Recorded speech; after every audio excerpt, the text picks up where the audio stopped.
And now, the time fight fans all across the globe have been waiting for. It's the MTMV main card with your man, The Voice. As always, in the opposite corner, my mano y-mano, my verbal sparring partner, Philly's finest, Wildress Ruffin. What's going on, Ruff? Ladies and gentlemen, we back. What's happening, boys? I'm excited. Smoke the clock. Even though I got an uncomfortable conversation I gotta have with AfterMMAth. Yes, I'm from Philly. Yes, we represent. And yes, it's time. Boys, how you feeling, sir? Oh man, I am feeling absolutely fantastic every time we step up to do this. I feel good. I feel good down in my soul. Every time I talk about fighting, I feel good.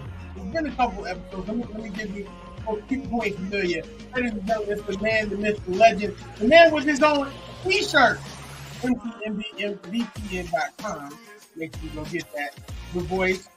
I'm your man, Wildress Ruffin. I'm excited. It's the main card, man. Boys, it's time. Let's get into the AfterMMAth. Let's get into it then. Wait, when we were talking, I told you I was heartbroken. We literally found out there are really monsters under the bed. Inoue is really the monster that they say he is, while arguably being the best pound-for-pound boxer in the game. Now, on July 25th, while most of us were sleeping, he added dominating after he defeated my man, Cool Boy Steph, in a convincing and almost one-sided fashion. Now, while Monster had been the favorite to win, it was the ease in which he actually dominated that has actually surprised many, myself included.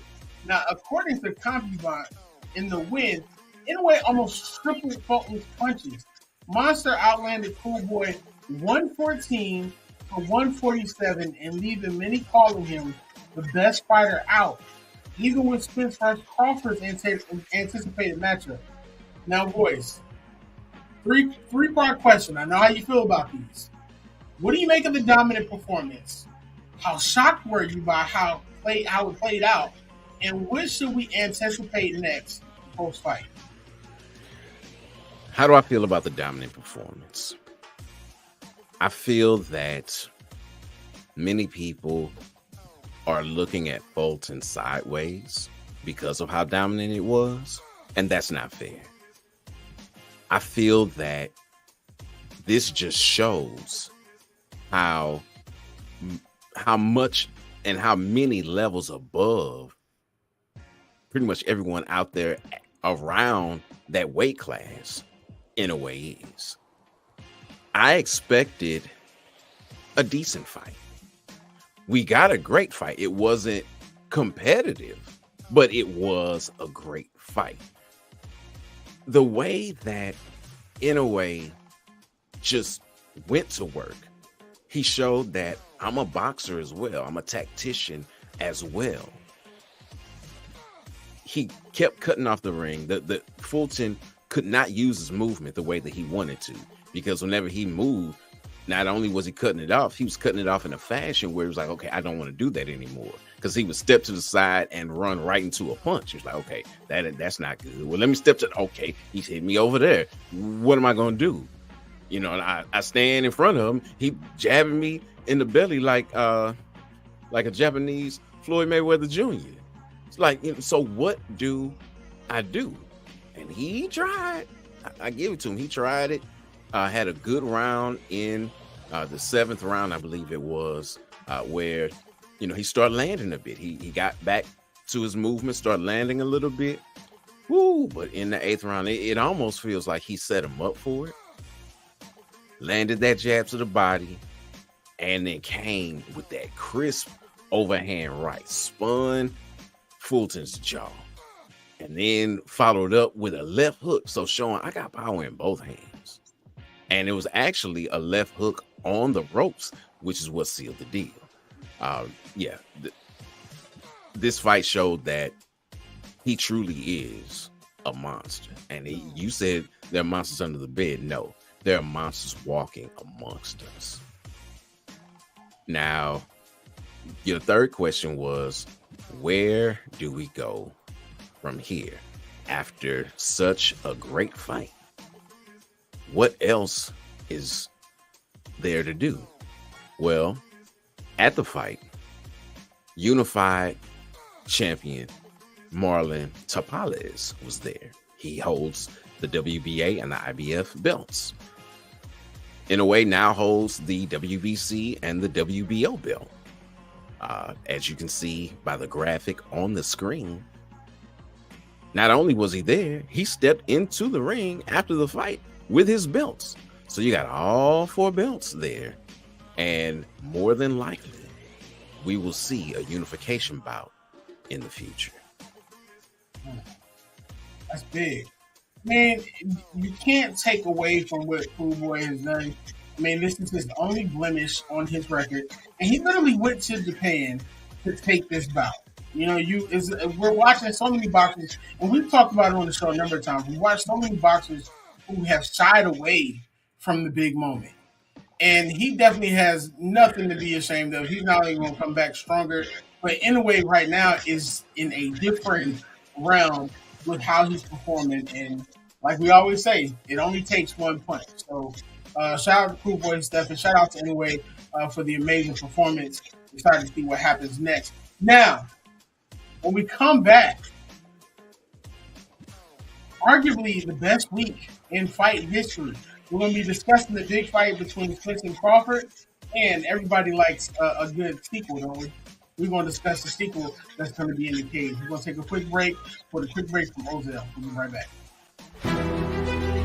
It's not just about the love of the game.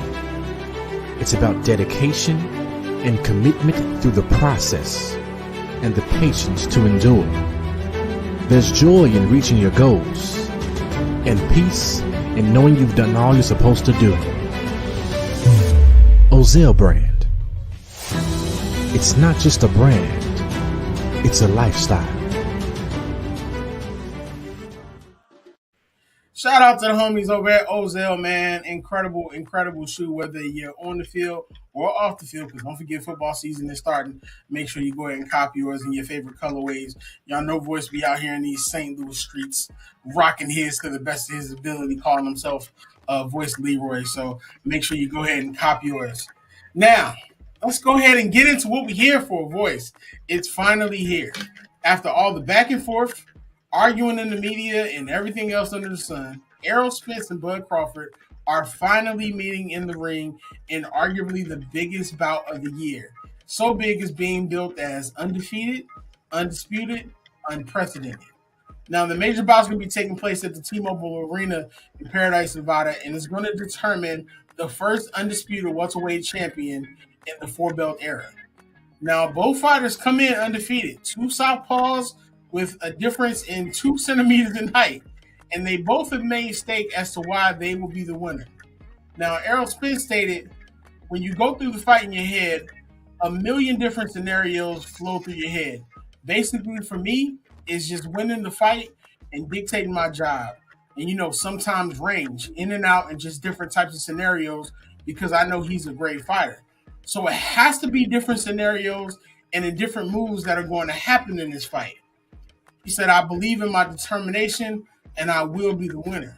Now, Crawford, he's literally playing into the fact that many are giving Spence the edge. He recently stated, in my last few fights, a lot of people have said my opponents are bigger than me and they're more proven in the welterweight division. That's what they're saying about Errol. So be it. I knocked them all out and I'll still get excuses. Just give me my props on July 29th. I was the bully against all those fighters and I'll be the bully here. Now, Voice, many people are literally comparing the possibilities of this fight to the great Hearn Sugar Ray bout of the previous years. I know we're excited for this, Voice. What are your thoughts with both of these fighters coming into this bout? And how do you feel about the comments that they've made going into it, with especially Bud feeling like he's already the underdog? Now, you're going to have to give me the first one again, but let's start with what you stated regarding Bud feeling as if he's an underdog. That's understandable. It's because if you look at things, if you look at how Vegas has it, he probably is the underdog. He's the older fighter. He started fighting in 2008, where Spence started fighting in 2012. He's had 11 more fights than Spence has had. So he's got a lot more wear and tear on his body. Now, many people don't think of Spence as being a KO artist, but he has more knockouts, or his knockout percentage is higher than Bud's is. Spence's knockout percentage is 79%, where Bud's is 77%. And then you look at how the fight had to get made. Bud had to leave Top Rank for it to happen. Bud then took a fight in between things because nothing was happening. The concessions, for the most part, had to be made by Bud. So, yeah, he should feel some kind of way. He should feel as if he's coming in with the underdog status, because everything plays out that way. I mean, hey, look at the billing on the fight. It's not Crawford Spence. It's Spence Crawford. Very true. Very true. But I mean, even still, you still kind of have to look at Bud's track record. Like you said, every time he comes into a fight, he feels like he's the underdog based off the feedback they're providing. And every time, he's literally proving people wrong. At what point does he get the respect? Does he get the respect here if he comes out with a dominating win, or if it's, let's say it's by decision? Does he still get the respect that he deserves, or are there still going to be doubts even after that? To get the respect, he needs a clear and decisive win. It can't be close. If it's close, the Heyman and PBC acolytes are going to have a field day and say that he was robbed. Let's look at it this way as well. When you have big name fights taking place in Vegas, whenever it's close, it generally goes to whoever the first name is on it. So he's got to have the fight of his life if he wants to win. Now, he definitely is motivated for it, and he needs to be. Again, speaking on the differences in these fighters, Spence is 33 years old. He's at his athletic prime. Bud is 35. That's historically when you begin to decline.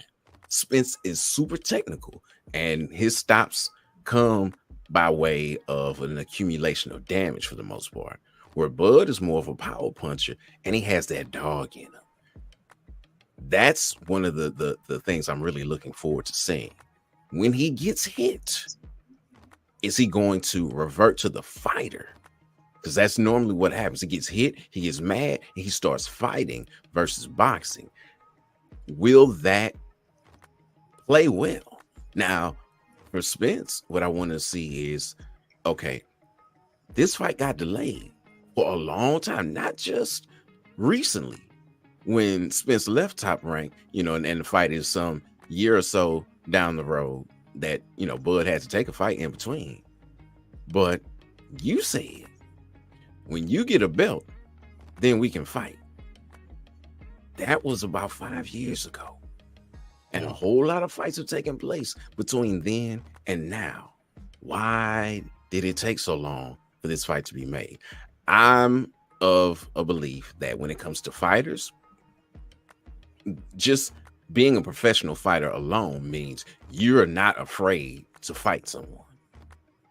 What his handlers and what he may be afraid of is the possibility of the outcome not being favorable. Now, outside of the accident that Spence had, this is the longest layoff in his career as well. How does that affect things when coming in? Now, granted, like I said, the accident was the longest layoff, and that should have more ramifications when it comes to coming back in.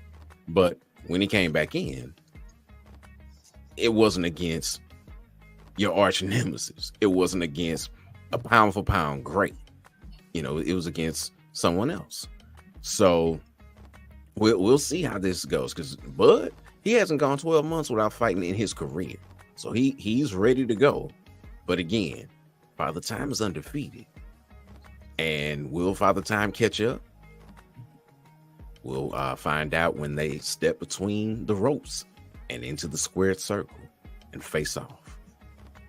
It's definitely going to be big, and they're promising fireworks. They both stated that they are looking to make people feel what people felt when they saw Hearns and Leonard.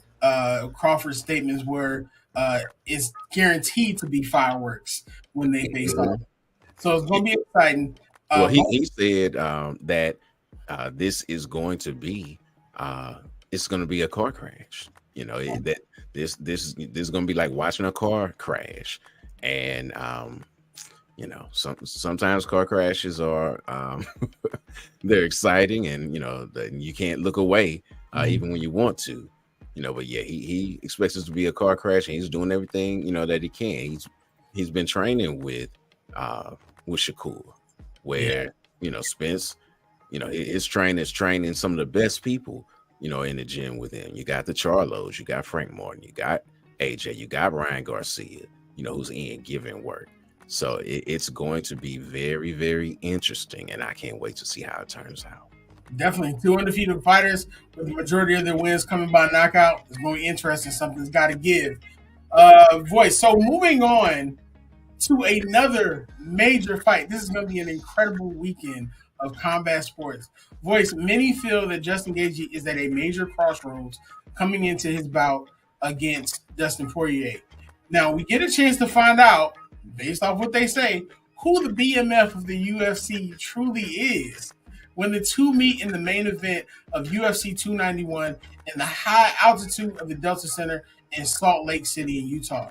Now, while Justin is a highly celebrated MMA fighter and former interim UFC lightweight champion, a win Saturday not only puts him back in championship contention since his loss at UFC 274, but a win also gives him a chance to avenge his 2018 knockout loss to Dustin Poirier, a fight that he actually said that Poirier deserved. He stated it was a good stoppage. I was definitely rocked. He landed some good shots, and I was defending myself. I wouldn't say I was intelligently defending myself, though. I'm very competitive, so this is my chance to get him back. Now, in an interview with SI, Justin stated, I know I need to be perfect against Dustin. I can't make mistakes, and I fought great in my last fight against Rafael. I fought like an idiot against Charles. I fought fantastic against Michael Chandler. I just need to focus and take away a lot of what Dustin does well. Now, for Poirier, he's coming in not only setting himself up for a lightweight title shot, where he's actually lost in his last 2 attempts against your people, Habib and Oliveira. I always pronounce that man's name wrong. God bless him, man. But he also is intrigued by fighting for the BMF title, which will only be fought for the second time. He said it's definitely appealing. It's part of the legacy and it's part of history. So being in the second fight to ever compete for this belt, I just said in the interview before, just having your name in that hat to be considered for fighting for this title was a big deal. I don't know how many more times this belt is going to be fought for in the future, but it's a great spot to be in. Now, since winning the interim title, both fighters have been working to get back to the top after the losses. Gaethje is 2-2, while Poirier is 4-1. Now, boys, both fighters 34, and they fought some of the best. Who needs this win more, and what many feel will be a Fight of the Year candidate? This, as far as who needs it more, I don't know that either of the fighters need it more. With a victory or with a loss, both fighters will go down in history as being some of the best out there, which is why this being for the BMF belt makes so much sense. The last time that the BMF belt, and the first time that it was on the line, it was with Masvidal and Diaz. Both fighters legendary. Both fighters will go down in history as being some of the best to do it, or at least some of the most notable to do it. They're legends. Likewise, for Poirier and Gaethje, their legend really is cemented. Gaethje is an all-action fighter, never in a boring fight. Same thing with Poirier. They both have transcended MMA and gotten some mainstream buzz. You know, you say either one of their names out, you know, in the barbershop, in the street, they're like, oh yeah, I know that dude. Yeah, he can fight. The dude with the hot sauce, yeah, he good. Oh, crazy dude be flipping off the cage. Yeah, man, he looked like he getting ready to get knocked out, and then he knocked somebody else out. So again, these guys are known, and their legends really are cemented. It's just, let me not say it's just. The winner has the kind of stamp that can't be removed. You will always remember Masvidal as being BMF champ. And likewise, the winner of this will be in the same scenario situation. Now, one thing that I know Poirier has said, and he's definitely attempting to accomplish in doing this, is he wants to bring that belt back to American Top Team. That's the home of the BMF belt. It is there in the case at American Top Team, and he wants to bring the belt back home to the only gym that is known that has been associated with that belt. When they fought the first time, it was phenomenal. Excellent back and forth fight. A lot of changes have taken place since then. Notably with Gaethje, you know, that was the last fight that he fought with his wild and reckless style, where his head was just down and really no defense. And Poirier, you know, he's changed a lot. He learned something from those leg kicks that Gaethje was landing and nearly crippled him with, and started using them and broke, Conor McGregor down with leg kicks. You know, so will Poirier check the leg kicks this time? Will Gaethje be able to maintain his cool? That's really going to be the difference, is what kind of changes have been made, and will those changes work in this fight? I mean, this is one of those things where no matter who comes out the winner, we all win no matter what. When you consider their background, especially considering Dustin Poirier is 3-0 when he's facing an opponent for the second time. And Gaethje, in 11 UFC appearances, he has 11 fight night bonuses. Like, it's guaranteed, no matter what, who wins is going to be an incredible bout. And like you said, both of them have had amazing careers. So no matter what, this isn't a situation where we look at, oh man, this is a potential upset. We're looking at two great individuals come in here.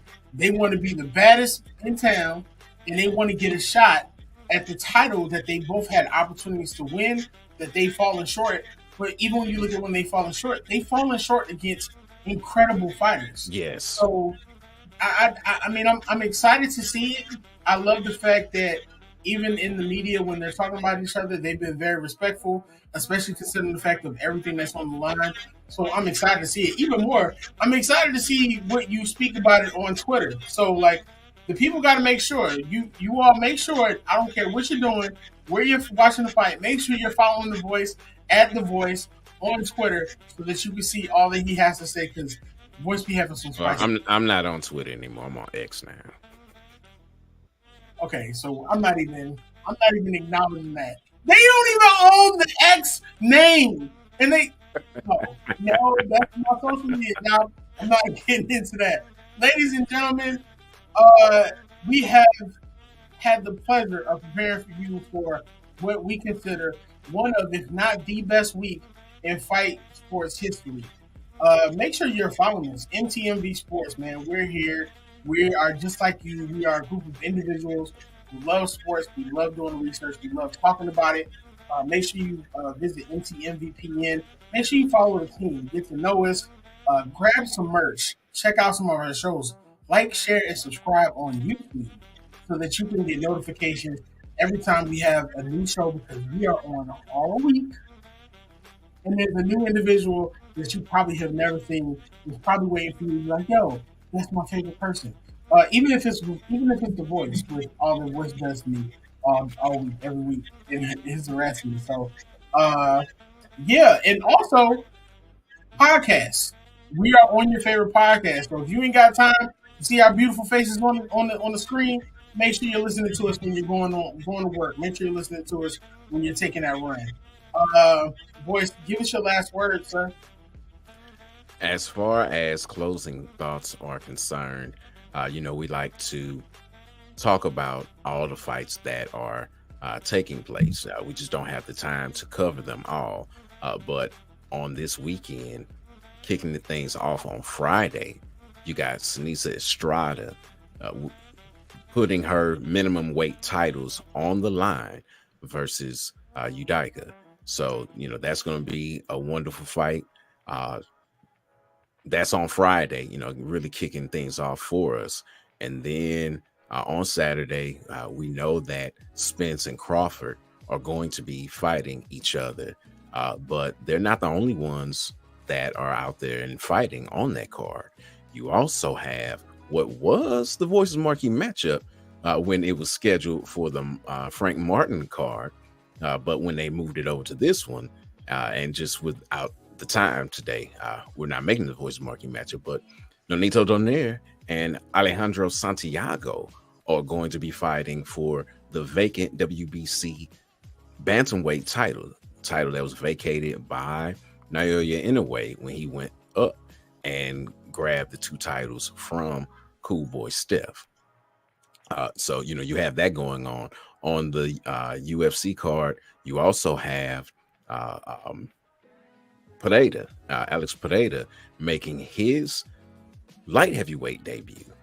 But on Sunday in Japan, stateside is on Saturday night. You have Rizin, or I should say Bellator and Rizin II. And on this card, instead of the person who was supposed to be, I'm messing this all the way up. This is what happens when you produce and you record at the same time. Things don't always go your way, but that's all right. We know how to make a rebound. But Pitbull will still be fighting. He'll be fighting Ronaldo de Souza, who is Rizin's lightweight champion, because AJ McKee had to pull out due to medical issues. But before that was happening, even a fight that is very important on this card is Bellator's first title fight at flyweight between Kyoji Horiguchi, former bantamweight champion for both Bellator and Rizin, and former flyweight champion for Rizin, taking on Shinyu. So that's going to be phenomenal. It's going to be historic, which is part of the reason why this is arguably the best fight, or I should say best week in fight history. Definitely. There you have it, ladies and gentlemen. Thank you for tuning in to another amazing episode of the main card. I don't like to call it an episode, but it is an episode. I don't know. Thank you all for tuning in. Make sure you tune in every Tuesday, 17 p.m. 7:15 p.m. is Smoke O'Clock. Thank you for joining us. Voice, take us out, sir. Until next time, fight the good fight. Hey guys, it's your girl C, and you just watched the show on MTMV Sports Network. And if you like what you see and you want more exciting content, please like, share, and subscribe to the channel.